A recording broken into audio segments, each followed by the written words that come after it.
Hello students,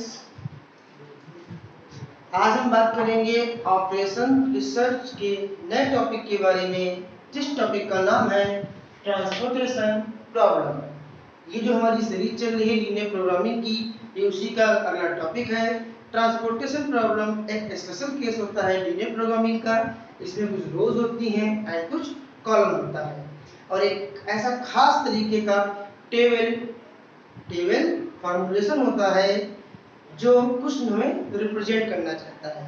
ठीक है, आज हम बात करेंगे ट्रांसपोर्टेशन प्रॉब्लम के बारे में। हम आपको इंट्रोड्यूस कराएंगे ट्रांसपोर्टेशन टेबल के बारे में। उसके बाद बताएंगे कि इसमें कौन कौन सी एंट्री होती हैं, क्या क्या किया जाता है। तो जैसा कि मैंने बताया आप लोगों को कि ट्रांसपोर्टेशन प्रॉब्लम में एक खास प्रकार का टेबल स्ट्रक्चर होता है जिसमें कुछ रोज होती हैं एंड कुछ कॉलम होते हैं। क्लियर? ये हमारी रोज हो गई, ये हमारे कॉलम हो गए। देन यहाँ पे हमारा कोई सोर्स है जिसका नाम S1, S2, S3 and S4 है, और ये हमारी डेस्टिनी है D1, D2, D3 and D4। Again I repeat कि ट्रांसपोर्टेशन प्रॉब्लम में एक खास प्रकार का टेबल फॉर्मूलेशन होता है जो कुछ रिप्रेजेंट करता है। जैसे ये हमारी 4 रो हो गई and 4 column, like a matrix representation. ये हमारे sources S1, S2, S3 and S4 हो गए। Now these are the destinations D1, D2, D3 and D4। Clear है?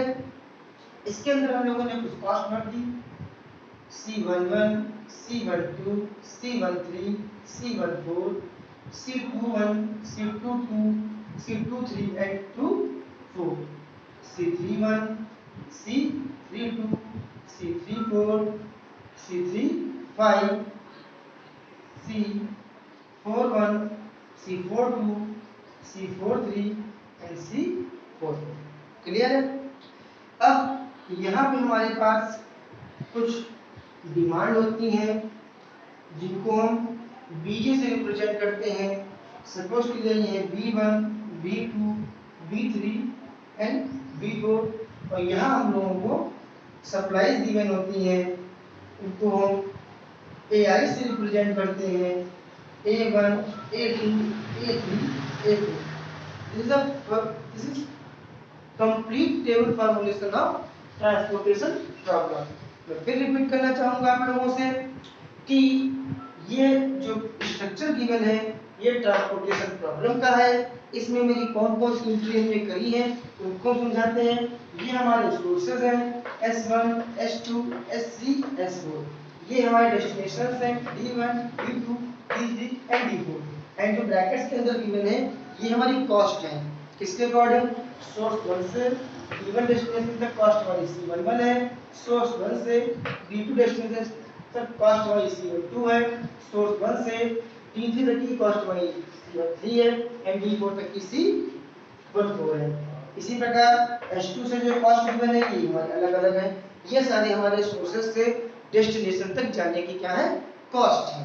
तो हमने आप लोगों को टेबल फॉर्मूलेशन के बारे में बता दिया। अब आप बताना चाहेंगे यहाँ पर 2 प्रकार की ट्रांसपोर्टेशन प्रॉब्लम होती है। पहली होती है बैलेंस्ड टीपी एंड सेकंड होती है अनबैलेंस्ड टीपी।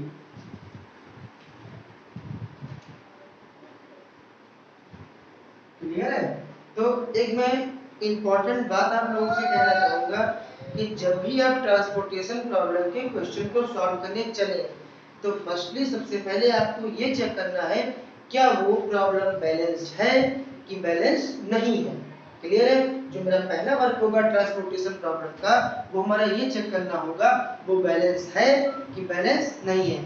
अब आप कहोगे सर बैलेंस कैसे करते हैं? तो मैंने आपको बताया कि आपको 2 टाइप्स की ट्रांसपोर्टेशन प्रॉब्लम पढ़नी है। फर्स्ट आपका बैलेंस टीपी, सेकंड आपका अनबैलेंस्ड टीपी। तो बैलेंस टीपी की बात करते हैं तो बैलेंस टीपी वो होती है जहां पर डिमांड में लिखे थे ना, यहाँ पर जहां पर demand always equal to supply. अगर सप्लाई डिमांड के बराबर है तो आपकी बैलेंस टीपी होगी। आप प्लस इनको कैलकुलेट कर लीजिए, ऐड कर लीजिए, इक्वल टू इक्वल कर लीजिए। अगर आपकी डिमांड और सप्लाई दोनों इक्वल आती है तो आप कह सकेंगे जो आपकी प्रॉब्लम है वो बैलेंस टीपी है। अब अनबैलेंस टीपी क्या होती है? जब हमारी demand less than supply, clear है? और डिमांड ग्रेटर देन सप्लाई। अगर आपकी डिमांड और सप्लाई एक दूसरे की इक्वल नहीं है या वो एक दूसरे से ज्यादा है और कम है तो हम उसको बुलाते हैं अनबैलेंस्ड टीपी। तो सबसे पहले बात हम करेंगे बैलेंस टीपी की, नेक्स्ट हम बात करेंगे अनबैलेंस्ड टीपी को कैसे बैलेंस करते हैं और उसके कैसे कैलकुलेट करते हैं। तो हम लोगों ने बात कर ली टेबल फॉर्मेशन ऑफ टीपी की। अब आपको हम बताना चाहेंगे कि ट्रांसपोर्टेशन प्रॉब्लम होती क्या है। एक एग्जांपल लेके बताएंगे कि सपोज के लिए कोई एक फैक्ट्री है या एक कोई प्लांट है जो अपनी प्लांट में वस्तुओं की मैन्युफैक्चरिंग पर ध्यान दे रहा है, मैन्युफैक्चरिंग कर रहा है। अब उसका मेन एम होता है अपने जो हमने जो प्रोडक्ट बनाया है उसको अलग अलग शहरों में अलग अलग डिस्ट्रिक्ट्स में प्रोवाइड कराना। तो होता क्या है, कोई कोई शहर छोटा होता है या कोई कस्बा होता है, कोई तहसील स्तर पे होता है। तो होता क्या है इस केस में कि वो जो प्लांट के लोग होते हैं वो अपने सप्लाई ऑफिस सिलेक्ट करते हैं और उनका जो मेन एम होता है कि हमारी जो डिमांड है उस डिमांड के अकॉर्डिंग हम सप्लाई को प्रोवाइड कर सकें और उस सप्लाई को इस प्रकार प्रोवाइड कराएं कि मेरी जो कॉस्ट है वो मिनिमम हो जाए। सपोज कर लेते हैं कि हम जिस शहर में रहते हैं यहाँ पे एक कंपनी ने अपना प्लांट लगाया है और एक हमारे शहर से 20 किलोमीटर दूरी पर, सपोज कर लिया हम यहाँ पे रहते हैं, ठीक है, गोला में, एंड सेकंड शहर आपका लखीमपुर है, क्लियर है। और जो हमारा सप्लाई ऑफिस है वो है हमारा सीतापुर में। तो इधर मेरा प्लांट लखीमपुर में एक प्लांट लगा है और दूसरा प्लांट हमारा गोला में लगा हुआ है। सपोज कर लेते हैं पहला प्लांट गोला में है और सेकंड प्लांट लखीमपुर में है। गोला से सीतापुर जाने की कॉस्ट हमको पड़ती है 80 रुपये पर यूनिट। यहाँ पे जो बात करेंगे हम लोग वो बात करेंगे पर यूनिट की, कितनी पर यूनिट की। बट लखीमपुर से सीतापुर की कॉस्ट में पड़ती है ₹30 की। तो कॉस्ट कौन सी कम है? लखीमपुर की कम है ना। तो हम लोग क्या करेंगे, अपने उसी प्रोडक्ट की सप्लाई लखीमपुर से कर देंगे ना कि गोला से। डन। तो द ट्रांसपोर्टेशन का जो मेन वर्क होता है वो ये होता है कि transportation schedule per unit cost minimum पर। क्लियर है? जो ट्रांसपोर्टेशन प्रॉब्लम होती है वो क्या होती है कि जो ट्रांसपोर्टेशन शेड्यूल है पर यूनिट कॉस्ट कैसा होना चाहिए, मिनिमम होना चाहिए। और हमें यही करना है कि कॉस्ट को मिनिमाइज रखना है हमेशा। डन।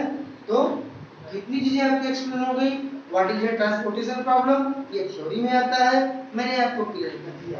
ट्रांसपोर्टेशन एक प्रकार का टेबल होता है, ये आपके सोर्सेज डिस्पैचिंग प्लांट्स हैं, ये आपके डेस्टिनेशन है जहां जहां आपकी सप्लाई ऑफिस बने हुए हैं। और ये हमारी अंदर की क्या गिवन है, ये हमको कॉस्ट गिवन है। और क्या गिवन है, कॉस्ट गिवन है कि इस फैक्ट्री 1 से डेस्टिनेशन 1 पे जाने की कॉस्ट कितनी आती है और 2 पे जाने की कॉस्ट कितनी आती है, 3 पे जाने की कॉस्ट कितनी आती है।